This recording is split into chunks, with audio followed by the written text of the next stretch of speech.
High, আমি ত্রিয়াঙ্কা। আজকে আমি তোমাদের সাথে শেয়ার করব গুয়াহাটির উমানন্দা মন্দিরের ভিডিওটা ছিল অনেক আগের, তবে আজকে শেয়ার করছি। হ্যাঁ, চা খাবো। আর কি খাবা?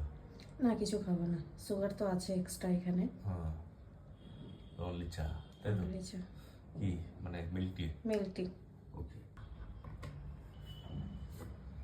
হেল্ল', হ্যাঁ দাদা কৈছোঁ 103 পৰা কৈছোঁ, 103।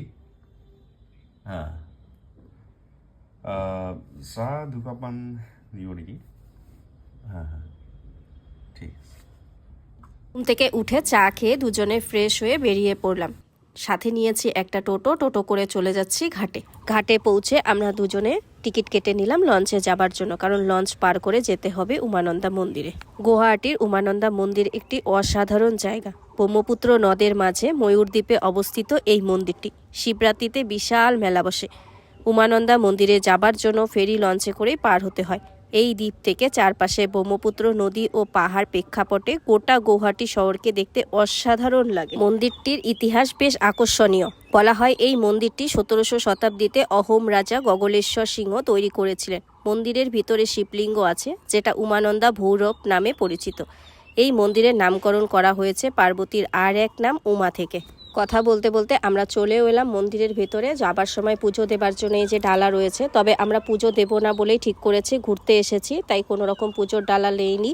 আমরা দুজনে মিলে ভালো করে মন্দিরটি ঘুরে দেখেছি। আর সব থেকে বড় কথা যে এখানে লাইন ছিল অনেকটা, মোটামুটি 500 জনের উপরে ছিল। তাই জন্য আমরা যদি উমানন্দা মন্দির পুজো দিয়ে ফিরি তাহলে সন্ধ্যা লেগে যাবে, যেহেতু আমাদের আরও ঘোরার প্ল্যানিং ছিল, তাই আর কি পুজো দেওয়া হয়নি। এই যে দেখো মন্দিরের উপর থেকে রোপওয়ে দেখা যাচ্ছে, কত সুন্দর লাগছে। তবে রোপওয়ের ভিডিও অবশ্যই আমি নিয়ে আসবো নেক্সট ভিডিওতে। এরপর মন্দির থেকে বের হয়ে ডাব নিয়ে নিলাম, কারণ এত গরম। জানুয়ারি মাসে আমরা গিয়েছিলাম, জানুয়ারি মাসে এত গরম, তাহলে গরমের দিনে কি হবে ভাবা যায়।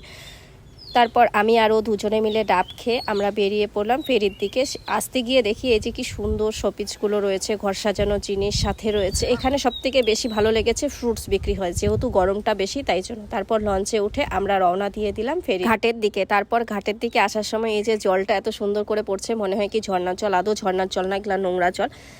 আর লাইনটা দেখো লঞ্চে কতটা ভিড় হয়। সেখান থেকে বেরিয়ে আমরা চলে গেলাম খেতে।